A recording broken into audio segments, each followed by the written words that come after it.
What's going on, guys? Welcome back to Redcat Live. And of course, we're back at it again with a new episode. And today we got special guest, Mr. Shane McCool. You guys may never have met this man before, but he's back. He's here.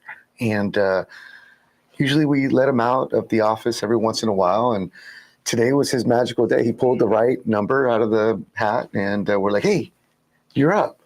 Pretty much. Not the country or like the nation, like the area Europe, but like you're up. Terrible. What's going on, guys? Let's say what's up to some of the folks that are already hanging out with us in the chat. RC Patina guy, what's going on with you, man? Appreciate you as always hanging out with us. We got Enlightened RC here as well, representing. We got Mr. Garcia, Francisco Garcia, representing the 209. Thank you so much, man. We got Andrew Daniels. What's going on? He's out of Indy, so I appreciate you. And of course, Mr. Pierre Stern out of Germany. You know, he almost never misses an episode this year. Nice. So like, he's like, I've missed a couple. He's more consistent than you are, and you work here, bro. Yeah. That's, what am I going to do with you, bro? Edward Hargis, what's going on with you? Representing Dunlop, Tennessee, man. Thank you so much for hanging out with us. It's always a pleasure. DNA Records is in the house. We got Shay Kick. What's going on, big homie? Appreciate you as always. RC Lieutenant guy says he's almost done with his blacked out fleet. I know I've been seeing he's got a 63, a Monty, and I don't know what else he's got going on, but he's got a lot of vehicles that he's gone like full stealth mode, like murdered out, black on black, everything trim, the whole works. So some say that the car is so dark you can't even see it at night.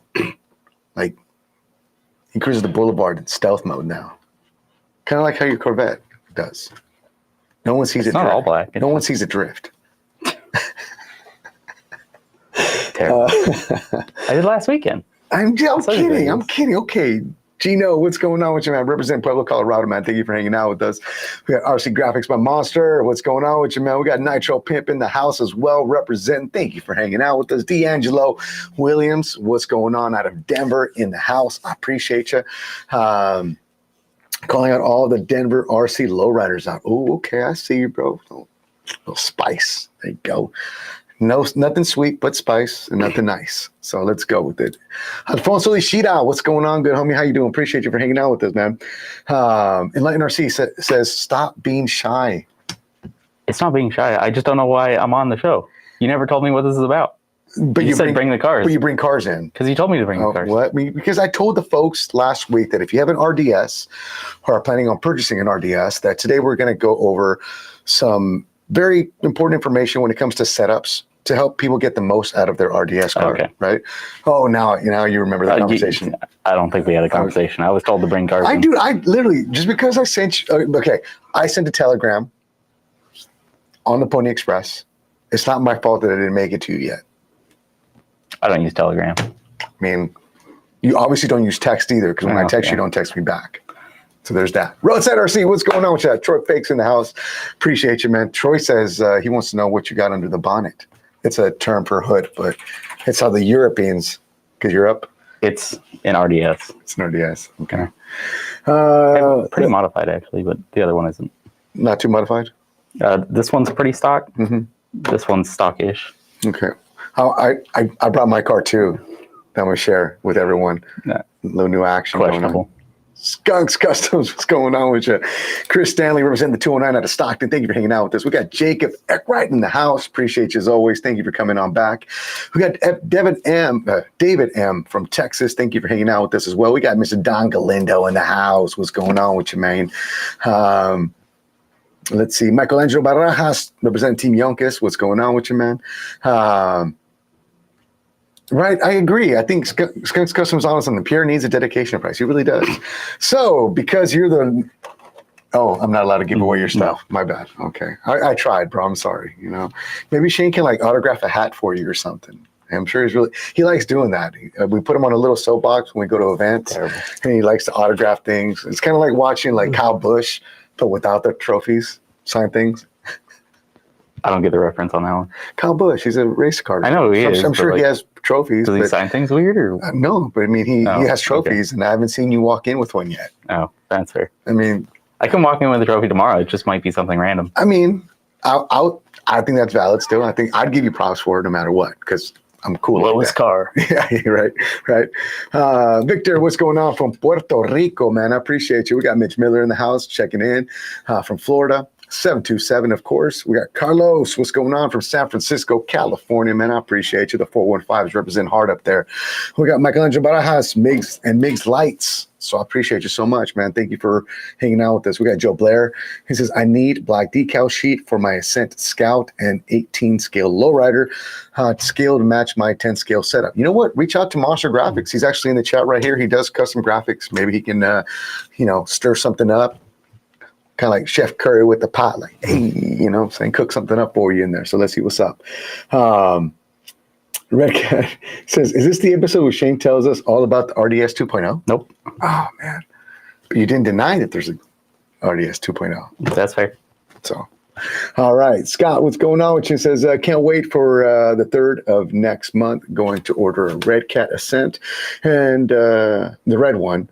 On his birthday, as a birthday present to himself. So, man, awesome, Scott, man. Appreciate you supporting, and hopefully you get to enjoy that to the max. Shane, Jacob says, hey, Shane, where's our nuclear sub? I love that that's still going on. Dude, everyone wants it, dude. Make it happen, bro. You're the that'll be the April Fool's. Like, you are the make it happen captain. So make it happen. That's what I'm just saying, Nitro Pimp, Oscar, 22 Redcat Nitros, these two strokes out of 320. I didn't catch that. I feel like I misread that. It's going to come to me later. I'm so sorry, Natural Pimp, if I didn't catch that. But Shit Kick, Shane doesn't even know what he's doing there. I know he's got his hands like, what do I do with my hands? Danny LeBeouf is in the house as well. Thank you so much. We got Chaz Viper in the house. What's up, Chaz, man? How you doing out there, man? How's the Modesto life treating you? Leon White, what's going on with you, man? We got Demolisher in the house as well. We got Luis and Dejas also representing. I love it. Chris Stanley says, do a live auction of his cars, $20 bid. Dude, that's too much for this car. Like, ridiculous. Seriously, I think maybe that titanium hardware might be like the wheel nuts are like $20 by themselves. Oh, man. All right, I'm going to skip a little bit ahead, guys. But, guys, for those of you guys that are just joining on today's episode, I want you guys to really take into consideration. Today's episode is going to be highlighting setups on the RDS, and he's going to run us through some of the basic setups and basic questions that some of you guys might have if you have an RDS or planning on purchasing one. These are some of Shane's personal cars that he actually drives and competes with and just kind of enjoys the hobby when it comes to RC drifting. So, he kind of decided, hey, you know what, Shane, would you join us on the episode? Talk, the RDS has been out for some time. I'm sure there's some folks that might have some questions, and maybe we can help some folks that might be struggling if they bought an RTR that want to get the most fun factor, fun to money balance, right? So I figured, why not kind of have him on the episode on the show and talk us through some of the basic setups. And with that said, maybe share some of his personal cars and some of the things that he's done to them, because some of these cars you've actually seen. This one in particular has been at SEMA a few times, 2 years in a row, and it's been utilized. And he does something kind of cool with it, which is what you consider a weight transfer setup. Weight shift. Weight shift. Yeah. And we'll go into those details here as well. But before we do that, let's talk about some events that might be happening in your neck of the woods. So for some of you guys that just wrapped up, obviously Galindo's Bike Shop did an amazing job at this last recent event. I am waiting for some pictures to be able to come in from Galindo, so I can share those with you guys. So I might be able to do those next week, as I did not get them here in time for this week's episode. But I looked like he had a great time, great event. A lot of folks were out there. There was a hop going on, so big shout out to him for hosting an amazing event. Lots of smiles, lots of good times, and that's what it's about, right? So if you are planning on doing an event or coming out to an event, there are some that you guys are going to want to keep an eye out for. First one on the list is going to be none other than the SoCal Super Show. This is an RC show hosted by Team Yonkes. This bad boy is going to happen at the Orange County Fair, Costa Mesa, California. There is a link in the description of this video for you to purchase your registration. Cost is going to be $10 per RC car to enter into the show, but there's going to be a lot of good times. There's going to be music, food, vendors, and so on. So make sure you guys come on out with a good smile, great time, and hang out with us, or hang out with the folks that are hosting the event. Big shout out to Team Yonkes for holding it down and being a part of the community and hosting this event. Can't wait to see the content come back from this one as well. Next up, by date, is going to be Delegations hosting their 4th annual RC Lowrider car show. This event's going to happen Saturday, April 5th, 2025 at Southgate Park in California. Registration is going to be $10 per car, and that does get you 2 raffle tickets per entry. So if you want to come on out, again, check it out. Should be a good time. Cherry's is participating in this event, Redcat, and I'm sure there's going to be some other sponsors there as well that are donating to that raffle. So make sure you guys check that one out. It should be a good time. Next up, it's going to be Best of Show Custom Show Tour, April 13th, 12 p.m. to 5 p.m., Merced County Fairgrounds. Roll-in time is going to be 6 a.m. to 5 p.m. Sorry, 6 a.m. to 11 a.m., and the event goes on from 12 p.m. to 5 p.m. This event itself, I just got some information that came in. They are going to have awards, which are going to be specialized awards, and they're going to be themed by the homies. So if you know about the homies, culture and what it is, it's going to be a good time. And to have anything just homies branded, it's going to be really awesome. They're going to have a hop contest hosted by Chris Andrade, so big shout out to him, as well as what they're calling a street boulevard scene of some sort. They're calling it En Las Calles. Oh, sorry. En Las Calles RC. That's what it's called. So big shout out to him for hosting this event. It should be a good time. Guys, head on out there. If you want more information, contact ChipDog at ChipDog, ChipDogGRC on Instagram for more details to come on that event. Next up is going to be Bajitos SenCal Showdown. The RC show is going to be hosted, a separate entity within that show. It's going to be hosted by Nuestra Vida. This event's going to happen Saturday, April 26th at Mooney Globe Park by Celia, California. $10 per RC car to enter into the section of the RC Lowrider car show, and that's going to be on top of your registration. So registration link is in the description of this video, so you guys can go ahead and sign up and get all the latest and greatest. Next up, this one's a latecomer that just got added to the list, and of course this is a multi-annual event, which I love everything about this event. Denny Anda sent this over. This is going to be the Valley Lowriders Annual Picnic. This event's going to happen August 3rd, 2025, 12 p.m. to 5 p.m. It is free to the public. Harlon Block Park in Westlaco, Texas. So they're going to hold it down. Texas Stand Up. They got a lot of sponsors already on that list, a lot of community support. So you guys make sure to check it out. Danny, thank you so much for the continuing support. Keep doing what you're doing out there, man. We look forward to seeing all your content come through as we get near to this event. And without further ado, guys, Shane, I'm out of here. Have a good day. Oh, okay. No, I don't know how to turn this off. So. It's okay. I forgot to turn off the last one, I guess, and I just kept rolling on the credit screen for like 2.5 hours. So I got to go and do some editing and cleanup, Paper Route RC, any events in Pennsylvania that I'm aware of? No, but guys, if there's anyone in the chat that knows an event happening in Pennsylvania, please drop it so that Paper Route RC knows what's going to be happening.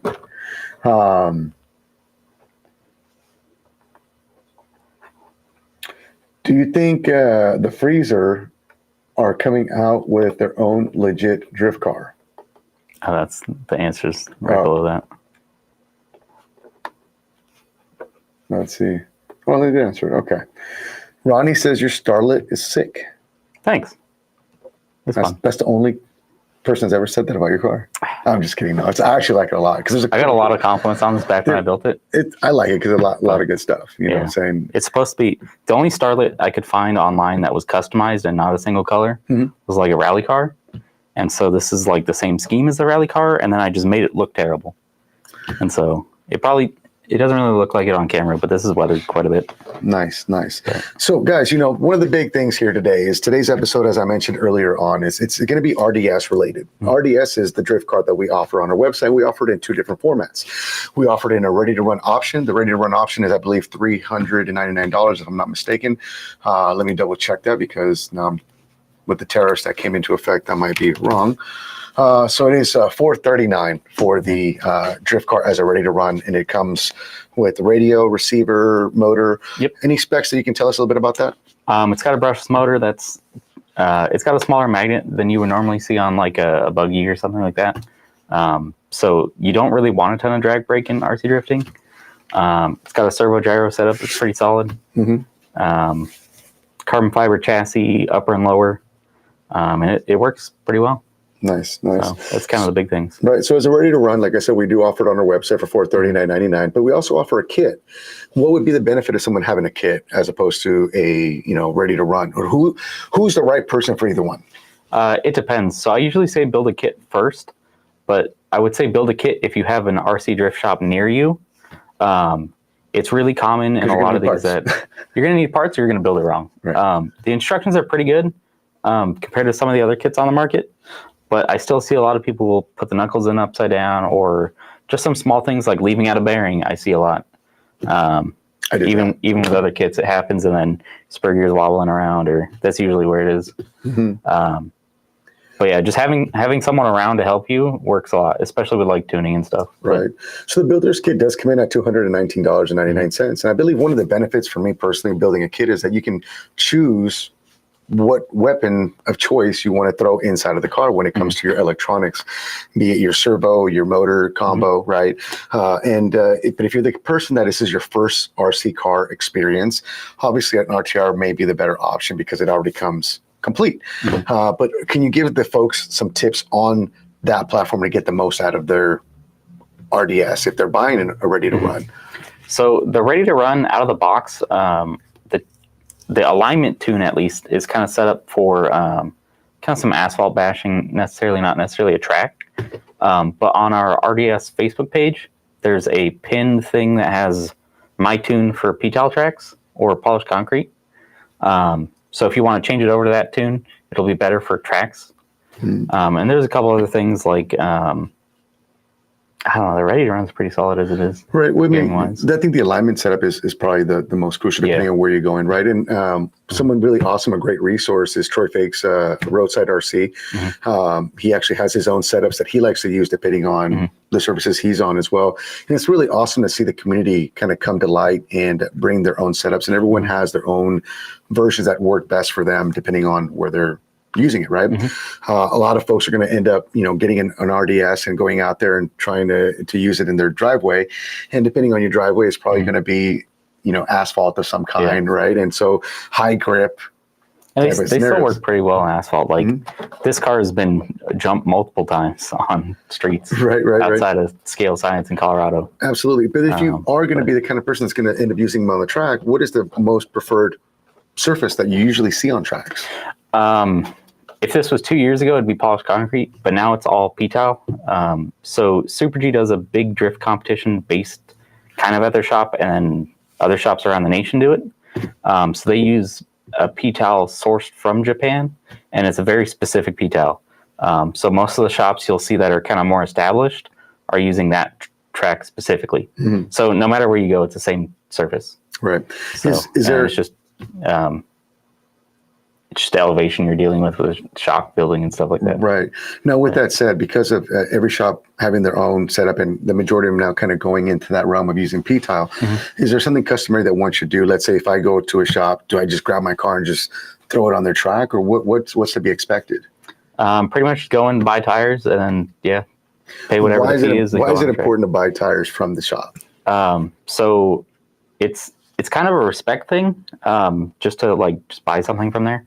But it's also, if your tires have any type of contamination on it and it's got a deep gouge or something, when these are running at, 50,000 RPM, whatever it is, you're going to burn it into the track. And some of the track is extremely expensive. Like the track up the street just replaced theirs, and it was about $4,000 for the surface. Oh, wow. Just for the tile itself. Oh, wow. That doesn't include the installation, the labor involved in putting it in. So it's expensive. And replacing those single pieces is not fun. So it's, Nice. So some tracks have started, when we get to the electronics portion of it, they call it a burn tune, which is actually what I run normally. But you're spinning the tires so fast that they're melting into the surface. It's giving you a lot more traction. But it's hurting the surface now. Right. Now that we switched over to a plastic tile. Do you think it's going to be a norm to see some shops asked to not do burn tunes? Yeah, it's a normal thing now. Okay. Yeah, it's over the last 3 months, I think. So the competitions now, if you're in the super drift competition, burn tunes are legal. Right, because when you first helped me set up my car, we went with the burn tune. and I didn't know how to use it properly. Obviously, I don't have a ton of experience drifting, but I try to dabble wherever I can, and I have my own car, and I love it. But I went with a real conservative tune more recently, and I found that it actually fits my driving needs a little bit better. But again, I'm very much a rookie when it comes to RC drifting. I'm more of a crawler guy, and but I'm learning as I go, nonetheless, right? And so I think one of the benefits to going to a track is be open, be communicative, talk to people around, and don't be afraid to ask questions. It's always better. What was that saying? I go, the worst question is the one never asked, right? So definitely when you guys go out there, enjoy the hobby. Yes, make tunes great again. Make burn tunes great again, Austin Barnes. I love it. It's basically just you're putting that RPM so high that it's melting the tire. Right. So it's, it's frowned upon. So we'll turn down a little bit, but 100%. I'm sorry, guys. I got to say a quick what's up to Oliver. What's going on, Oliver, man? How you doing? My son's in the chat, so, I got to say what's up. Behave. Make sure you're taking care of the dogs. Cool. But yeah, I love it. So yeah, Moose Ride says I posted my spec sheet as well. It sounds like. Roadsetter says the drift community is usually super nice and accommodating. So I love to hear that as well. So so with that said, guys, that's kind of like the least that the nitty gritty when you're talking about going to a track. First and foremost, go out there and enjoy your car. Right, whether you are using it on your garage floor or you're using it outside, just make sure that whatever tires you're using, you're not likely going to use those same tires if you're going to go visit a track. So keep that in mind when we do that. Now, if you are building your own car and you are doing some things, you have two different cars here, and these two cars are set up completely different. Yep. So can you kind of humor us a little bit, and what are we looking at? Because you have two gorgeous cars, but completely different in essence. Yeah. So the Starlet's pretty much a completely stock RDS, except that it has our control arms up front, the upgraded ones. And then I don't think I got to the transmission. I think it just popped this off. Bro, that battery is way up there, bro. Yeah, we'll talk about that in a minute. But it's got a high mount battery, but it's got our upgraded control arms in front. And I think that's it. It's got the stock RTR servo and gyro. It still has that same one, and this is the one you've been using at the... Yeah, and it works great. Keeps up with people. Look at how high that battery is, bro. Yeah. Holy cow. That's just a 3D printed thing. It's not like official or anything. Yeah, but that's a trick. It's got a Hobby-Wing D10 and an XD10 motor, just to kind of keep up. Nice. So I've seen you use this thing quite a bit, and it actually gets down really well overall. But obviously, the one thing that stands out to me, I love that you're still using stock electronics, because that just shows the longevity use of the products. They're working good for you. But dude, what's standing out to me is this battery mount that it's so high. Why do you have a battery mount so high, bro? It's fun. It's fun. The car, what's the purpose? So when it does weight transfer, it puts a lot of weight on the outside wheel, and that kind of propels you forward. So there's a tuning aspect of it, but it mostly just looks cool. So, because I've even seen this thing almost 3-wheel. Yeah, it's hilarious. On our SEMA booth, it would 3-wheel. Yeah, it's great. But in fact, I got a lot of slow-mo clips on my phone still from this thing getting down. But and then I like that the bumper trick that you have on it too. Like it'll fully turn side to side. But so as this thing's drifting, this thing's just like the weight transfer is just like crazy. Super soft springs, and then I think the front's probably our stock springs, but the rear's got some springs that are a lot longer than stock and then a lot softer. Now, so to the folks that cruise around, they're going to be in here like, hey, wait a second, you got a Corvette, you got a Starlet. The other day I was showing my car off, and I have one of my killer bodies that is gigantic. But what is the benefit of having these cars? You know what I'm saying? Like, I mean, the chassis, obviously it comes with the body that it comes in, and people may not like the body, but what is the cool part about?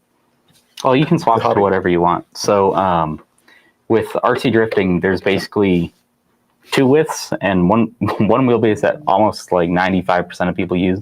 So all the wheelbases on the cars are between 257 to 260. I think one is one of the longer ones that are out. And the RDS is adjustable between those parameters. And then most of the bodies you're going to see are either 190 or 200. 200 is what you're going to want.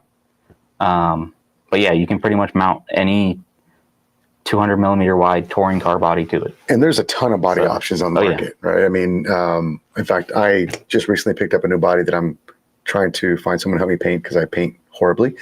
So that's something in the works. But I'm working on a new body that, because this thing is gigantic. When I mean like, And it's heavy. it's super heavy, but it's like super long too. So when I get this thing sideways, I had no room, to play with. But I like the body in general, but it just wasn't for that, purpose.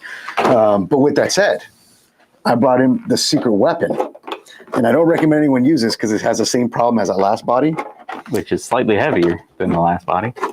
But this is my 2025 comp drift car. I was gonna throw my Daytons on it. You know what I'm saying? Like just you're like what? Yeah, bro. You're like sideways action. You know what I'm saying? No, I mean, Looks so heavy. It is really heavy, actually. I'm not gonna lie. It looks cool though. Yeah. And but the problem is it's really long, and for drifting purposes, this body is so heavy that it just is not going to get you, primarily what you really want out of it, right? But everyone has their preferences, from ESC motor combinations to servos to gyros, and then your radios and so on, right? So you talked a little bit about what that Starlet is, and that it's stock in essence, except for the fact that you lifted the battery for that purpose of what you wanted to use it for. The setup for it, obviously suspension wise, was set up specifically based around the purpose that you built the car. Yep. And that's kind of one of the cool things about the hobby and the drifting hobby, which is the adjustability. Yep. Yeah. So even the ready to run's fully adjustable, and you can kind of do whatever you want to it.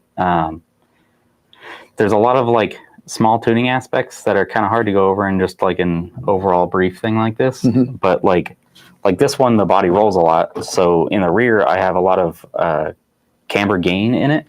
So it's actually got a lot of camber stock, and then when it rolls over a lot. Okay. Versus this one doesn't really roll too much. Yes, I noticed this one has like almost no body roll whatsoever. Yeah. So this one really doesn't have a lot of camber gain. It kind of just stays at 0. But it's got, I don't know, it's probably 2 degrees ish. And and I know that obviously because bodies are, so many out there and options out there available. You're a big Corvette fan. You own a Corvette. So obviously I know you went with a Corvette, and this thing looks dope. I mean, whoever did this killed it. I mean, Alex in the chat. He keeps talking about it. Alec Donaldson. Yep. Alec, man, dude, this thing is sick. The livery on it, everything, all the work. This came out way cool. So I guess let us know what is the purpose for this car. So this is my like comp car, or that's really it actually. Just the fact that it's a comp car? Yeah, because usually this one I'll drive on the street if we go to like a car meet or something. I'll bring this out because I can jump this and you're not going to really damage it. This one's got like $300 worth of titanium screws on it, so I'd rather not do that. Hold on. Rewind. Bro, the kit is $219. You get $300 just in titanium screws. Yeah. So the J Concepts titanium screws are not cheap, but I owned a hobby store for a little bit, so I bought a bunch. Wow. So like anything else, right, that you guys enjoy in the hobby, you can go mild to wild, right? Yeah. I have a $400 set of crawler wheels. You have one that's worth more than that. I do. I actually do. There you go. Same thing. I have a lot of that. These wheels are $6. Yeah. You're right, though. I mean, I get it. And there's a vice for everyone, right? There's guys that are in the lowrider scene that have a ton of money into their cars, and rightfully so. So obviously, because the way this car is set up for comp purposes, and obviously the stance and everything, I'm assuming, again, your spec sheet of alignment setup is completely different from... Yeah, so like on this one, it's got a little less toe out, a little more Ackerman in it to kind of keep it in the zone. Can you explain to guys what toe is to those that may not know? Toe is basically like when your car's sitting still, how I guess pigeon-toed the tires are, in or out. So on these, it's pretty much 0 or out. You never want to be in. And that's no wonder I can't drift. Oh, jeez. And it's mostly because, like, if you're driving, like, I'm like, hold on, what's the name on the briefcase? Swanee Samsonite. I was way off. You don't get it because you don't watch that. I didn't get that reference. Yeah. All right. So, but I love it. Okay, so you obviously have different setups and what have you. Suspension changes quite a bit in that sense. to the folks that are, just now getting into the hobby and they're making a decision whether to buy a kit or an RTR, you have some spec sheets that we offer on our website as well. Yeah. So I believe my setup also is on there. It should be. If not, it will be tomorrow. But if you go to the RDS page and then downloads, it should be down at the bottom. Oh, perfect. Yeah. It should be setup sheet, I think. Let me see. RDS series setup sheet. And I believe it was added to the second page. But I don't remember if it actually There it is. Yep. Oh, okay. So it is on there. Okay. That's your base setup. Yep. Yeah. Okay. So something really cool, guys, that you guys are going to find. If you guys go to the website, go to the RDS, go to downloads, there's a spec sheet. It'll tell you what the base setup is going to be for that car out of the box. But it'll also give you a blank sheet that you can print that as you make your adjustments, you can keep track of those things. I always recommend that when you do certain setups, use that sheet to keep track of all those adjustments that you've made so that you don't end up lost somewhere in Twilight Zone setting up your car like I did, and then come to Shane and go, Shane, I got a problem. What? Fix it. Fix it. I don't know what I did, but it don't like to go straight. He goes, well, it's not intended to go straight. Touche. We've gotten a lot of comments on that too. Like, we'll have people get their ready to run and try to drive like a touring car. And the way these cars are set up, they do not drive well as like a touring car. Well, because they're intended to slide, right? So, but we still got quite a few customer service calls about it, and it's just you're not supposed to be going straight. So that's kind of how that works. Right, 100%. So I guess what other tips can you give those that are getting one of these cars? So kind of the biggest thing I see is people have their Ackerman like way off. And so again, layman's terms, Ackerman. What does that mean for the? So it's kind of like toe. So let's say you have zero toe, right? What does this look like on camera? So you have zero toe. Your front wheels are pointing straight forward. The best way I can describe when you look at toe, guys, is stand up straight, look down on your feet, and look at which way your toes on your feet are pointing. If your toes are pointing in, then you're toed in. If you're toeing out, then you're kind of putting your feet facing outward, right? Yep. So when you turn, there's a ratio for your tires turning, because in a real car, your inside tire should turn more than the outside, just because like the circle where you're turning on is going to be smaller for the inside, and so it's better dynamics for like regular people driving. For drifting, you don't want that. You want it to be a lot closer or even parallel, but parallel will start if you go to hit a corner and be like far in a zone, it'll keep you in the zone and it won't have any forward drive to take you out.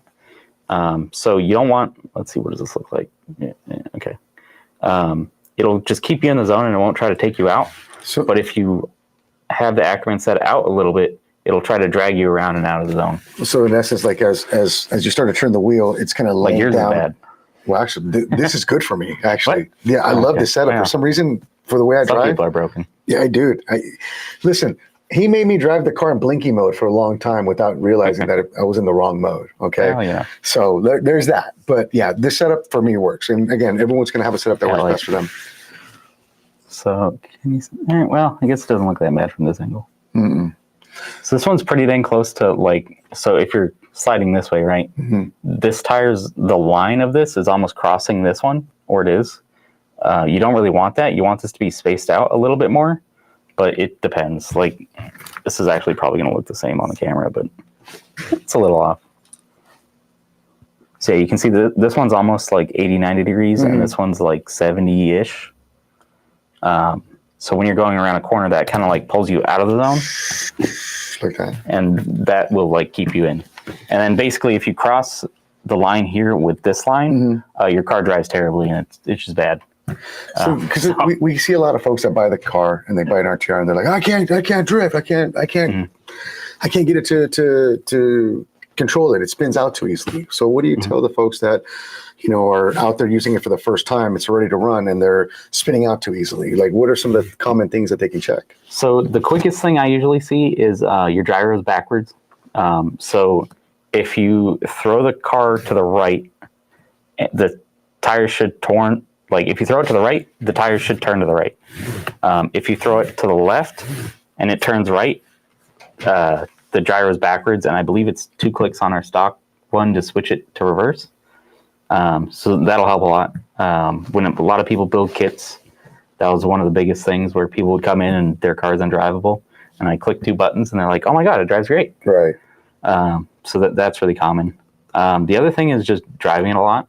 Some people it takes 30 seconds. Some people it takes 2 weeks. Dude, it took me a minute. So, I'm not gonna lie. It was really so. My problem is that when I came from an era when drifting there was no gyros, right? It was all like all-wheel drive cars. You know, we're talking like 2008, 2010, like when Yokomo started just being a thing, right?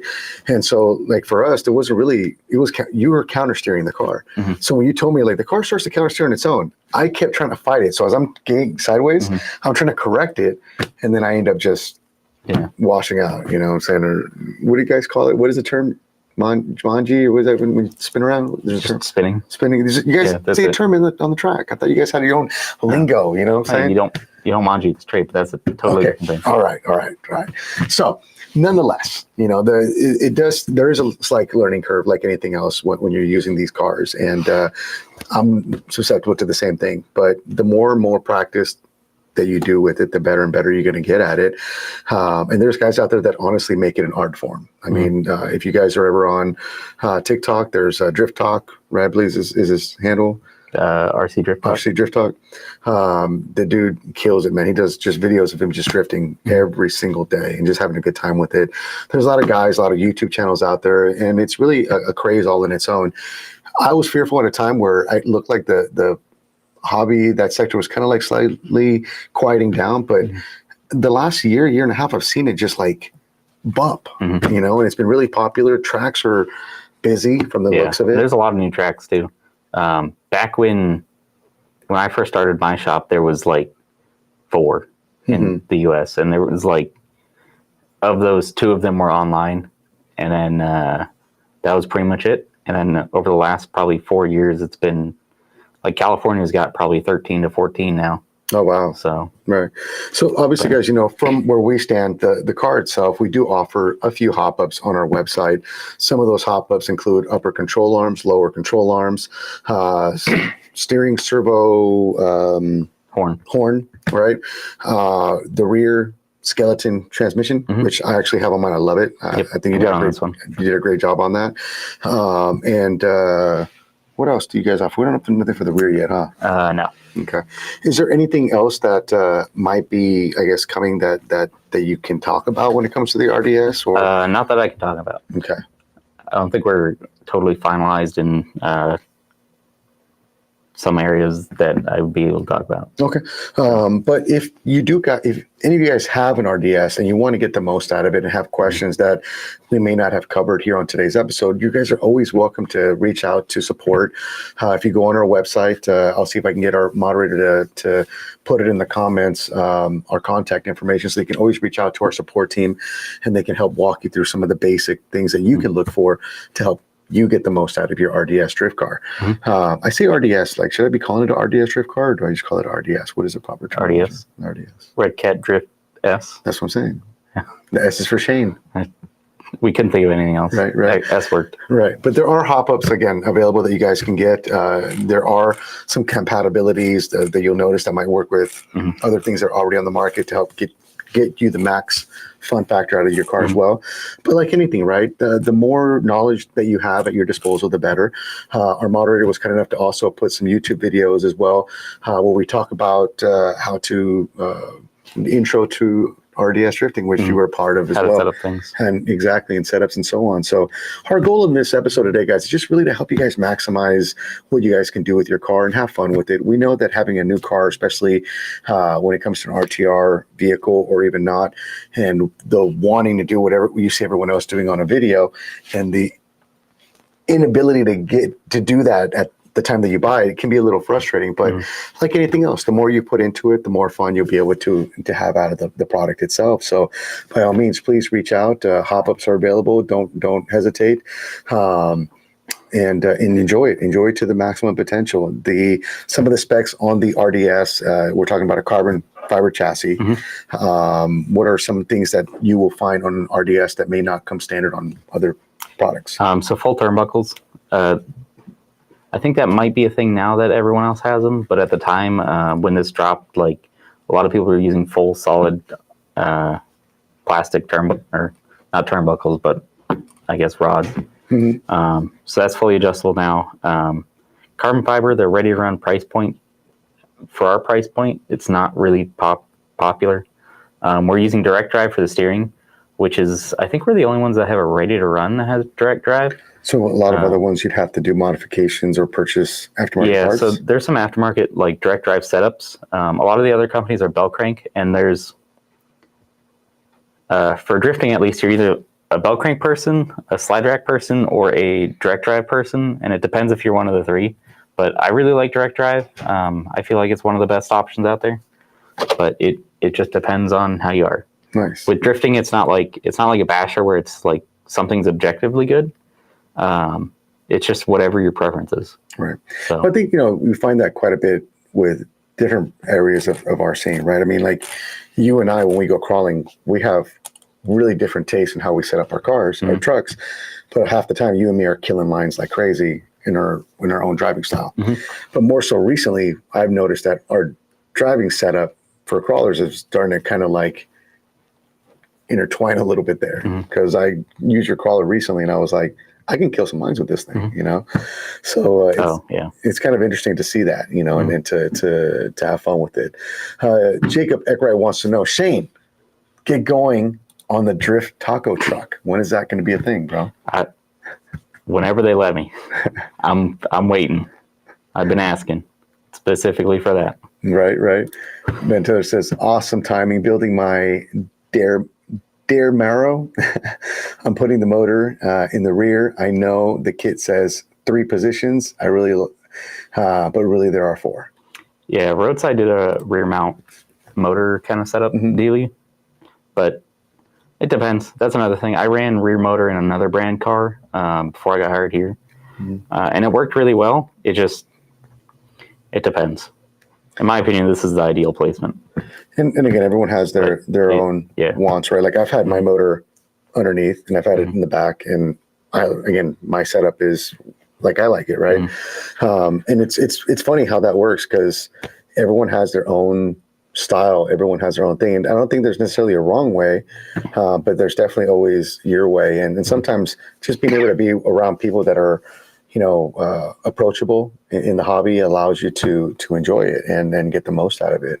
Crow Below, what's going on with you, man? Thank you so much for hanging out with us, bro.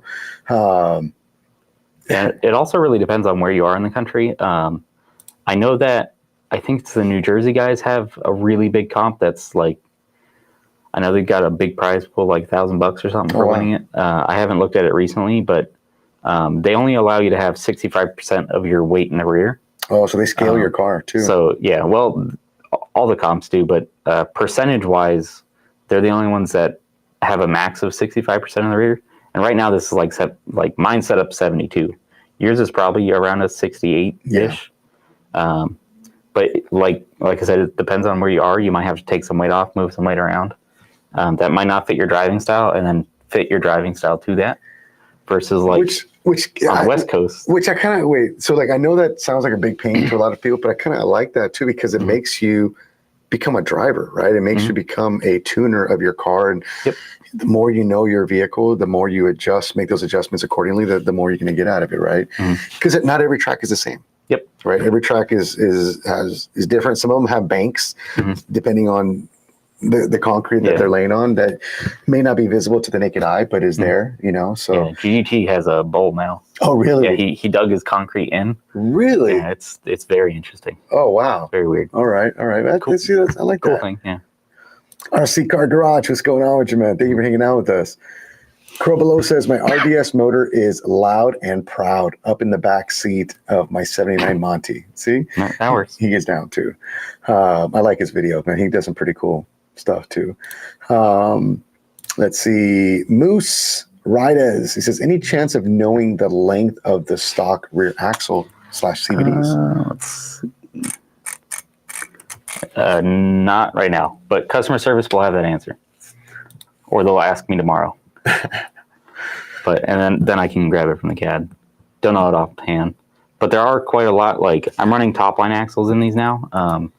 There are just some really fancy axles that are unnecessary, but these will fit in RDS hubs, so they work. Mm-hmm. So. I will probably have worn mine out already, but I don't use my car enough, sadly. But I plan on, hopefully, here pretty soon. I guess you can't really see them. I got some really fancy titanium front axles. Dude, I see this. What is that? These are just weights. Okay. So on the West Coast, we run the Super Drift competition at most of the shops, which is ran by Super G in, I forget what city, but over in California. So they have a rule where I believe it's 1,200 grams of rear weight max. So then your weight balance can be whatever you want. It can be 99% rear and 1% up front if you really want to. But basically, the way to be fast on P-Tile is just max that out. Right, you want as much traction on the rear. Yeah. And with the RDS is a really light car out of the box, like almost too light. So adding weight to the rear really helps it get traction. Okay. So for those that have the car, the battery placement down low towards the rear is kind of the best location for it, which is actually where it's at anyways, right?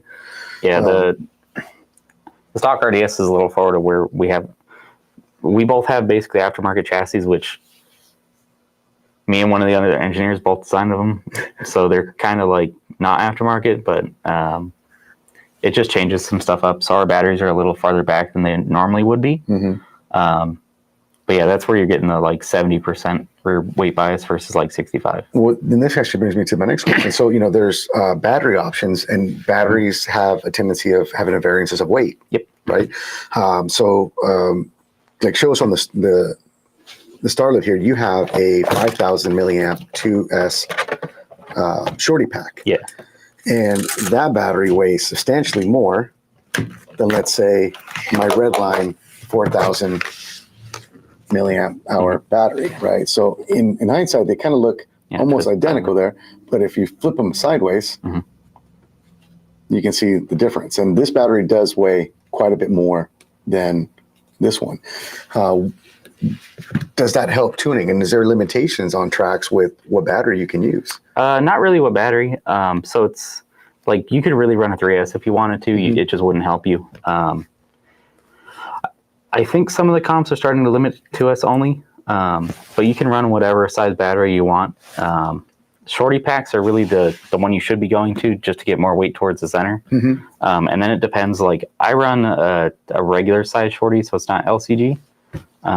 Just because like I want more weight in the back. I don't need to worry about the LCG thing. But a lot of people run the LCG just because it's lighter weight, and then you can add more regular weights to the back of the car. Sure. Where at that point you can actually. So I was always told, and correct me if I'm wrong, if I run this battery, which weighs less, then I have the opportunity to tune my car to put the weight where I actually want it. If I wanted to add more weight to it. Yeah. In essence. But where the battery is kind of where you want your weight anyway. That's why like the motor is basically right here. So like this is the best point for weight. Like it should be the center right here. Yeah, like literally right in front of the rear axle is where you want most of your weight. So and it depends on who you're talking to, but that's kind of where you want most of your weight. So that's kind of ideal. I love that. So Ben Taylor says I choose the RDS because the chassis is easily stretched. I had a bunch of fun building my Send Body F350, even use the Lowrider controller and have servo wrap. So that's dope, man. I appreciate that, Ben. Mother Customs says, I've been wanting to get one, hopefully one of these days. Well, hopefully so, man. Like I said, it's a good hobby to be in. If I had a track closer to home, where I live on the West Valley, I probably would go a lot more. Majority of the time when these guys end up going to the track, it's like today on Wednesday, and A, I get off later, and B, Wednesdays my kids they do 3 hours of jiu-jitsu, so I'm like I'm at the gym nonstop. So I definitely got to get out and enjoy it more, because it's for me it's really relaxing and enjoyable to just tune out the world and just bang some doors, like you guys say. Ridiculous. Sliding door banging, you know what I'm saying? But yeah, it's just fun and relaxing. Like I know a lot of people that don't do the comps, and I'm one of those people that really doesn't do the comps. Like I just go to support the shop mainly. And so like you know, it's interesting to get out there, see who's there. 100%. Pretty much the fun of it. Well, guys, you know, like there's a lot of fun to be had, and there's a lot more in-depth science-wise that we can get into when it comes to setups and geometry. We can really geek out, but we hope that today's episode was just kind of giving you an overview on the RDS. So if you're on the fence on wanting to purchase one or wanting to add one to your fleet, just know that we're always here to help you get the most out of it. We do have a page available for the RDS specifically, and the guys in the group are really awesome. They're really knowledgeable, and they're always happy to help. And yet, bang slide, see? East Mesa bang sliders. What? Yeah, what's up? Let's go. No? East Mesa? No. East Mesa bang sliders. What? Throw them fingers up. Throw them fingers up. Ridiculous. I think I would offer. Listen, I don't have to be on your team, so to speak. Can I be on unofficially on the team? No. And I can be just like your street cred of the scene. Because that means Alec has to paint another one of these bodies. But he already offered to paint a body in the chat. Well, he offered it. He didn't say it was going to be free. Don't matter. I mean, I guess maybe some tacos, Alec. I promise you, I will keep making fun of him if it helps me. Alex, my boy. I'm just kidding. You my boy, Blue. All right. So Crovelo Custom says, first couple of times I went drifting, it was butt puckering. But now it does feel like a meditation. Yep. Right.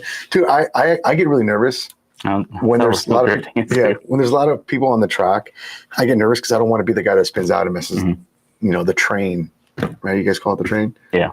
So yeah, they have a train, and by train I mean like there's like 6, 7, 8 cars sliding, and they're all in unison, and you don't want to be the guy that messes up. So I'm like, I'll be in the back, See, and that's see, Oscar makes a solid hype man, bro. I could be your hype man. What's the name of your team? Vengeance. Let's call it violence. Vengeance of violence, violent drifters, abusive drifters. Violence. Violence. Violence. It's why you guys gotta keep drifting violent? Why you gotta be violent though? Because it's more interesting. If the car's always smooth, can I make mine like unicorn? Like you can do whatever you want. Taco Bear. Can you put Taco Bear on it? Alec, Taco Bear. Let's talk about it, Alec. Just saying. Guys, have fun with it. No matter what you're doing, go out there, enjoy the hobby. Whether it's drifting, whether it's RCing with crawlers, whether you're doing the lowrider scene or bashing something around, the end of the game, the end of the day, just have fun. That's the end game, no matter what you're doing. We hope that today's episode was at least giving you guys a little bit more insight into the actual hobby section of drifting. And we hope that if you do choose to get a drift car, that that we're here to help. From our support team to Shane, I'll be happy to give you guys his number. It's 555-5555 extension 55. And he usually is not available between the hours of 10 p.m. and 5 a.m. So don't try to reach out to him at that time. He's usually sleeping and or drinking his chocolate yoo-hoos. That's fair. Yes. All right. Appreciate you. Thank you so much for joining today, bro, and giving the guys this knowledge. And I hope that you guys can get the most out of your vehicle. And again, as I mentioned, reach out. We're always happy to help out. I'm not the most knowledgeable, but our team here is really good. I think Cody's really knowledgeable in support. He knows the cars really well. And Shane, obviously, is here in-house and always is a beacon of help whenever there's questions being asked in the group as well. So reach out. Alex also in the group. There's a lot of guys out there that are always eager to help.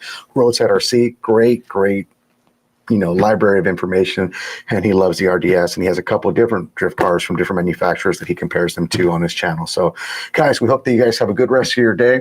Enjoy the upcoming weekend. We're gonna call it quits now, and we'll be back next week. We'll see if I can get Shane back for another episode here shortly with some other information. And luckily, boss, you should be happy I didn't get him to leak anything. I didn't even try this time because he's a vault. So pretty much. Till next time, guys. You guys stay safe, stay blessed, enjoy the hobby. We'll see you guys here, same time, same channel, same ugly face. Let's go. Where's the end button?